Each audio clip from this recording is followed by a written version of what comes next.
وفاة أمير الطرب العربي هاني شاكر. رحل عن عالمنا اليوم 3 مايو 2026 الفنان الكبير هاني شاكر عن عمرنا هذا 73 عام، متأثر بمضاعفات أزمة صحية حادة.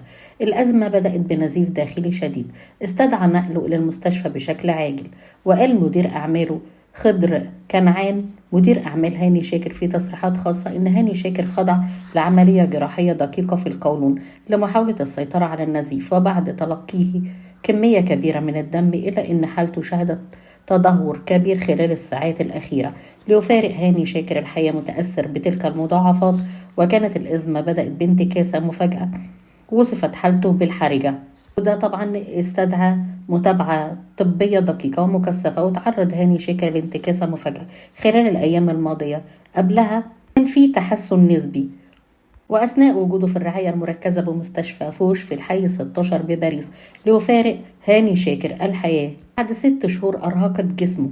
أشارت مصادر إن حالته شهدت محاولات مكثفة لإنقاذه إلا إن حالته لم تستجب للعلاج، ليرحل هاني شاكر تاركا حالة من الحزن بين محبيه. الفنان هاني شاكر واحد من أبرز نجوم الغناء في الوطن العربي، قدم مسيرة فنية امتدت لعقود طويلة، عشرات الأغاني اللي حققت نجاح واسع وارتبطت بوجدان الجمهور المصري والعربي، وده اللي جعله يحظى بمكانة خاصة في تاريخ الأغنية المصرية.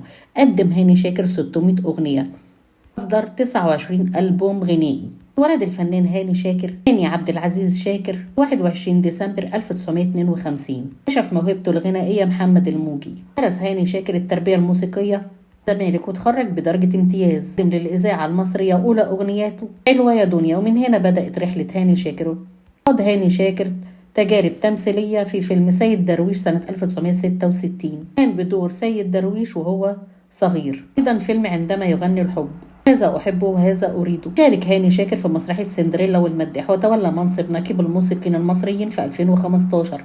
الموت حق وكل إلى ميعاد، ندعو الله أن يحسن خاتمتنا جميعا. إنا لله وإنا إليه راجعون. البقاء والدوام لله. خالص العزاء لأسرته ولكل محبي هاني شاكر في مصر والوطن العربي.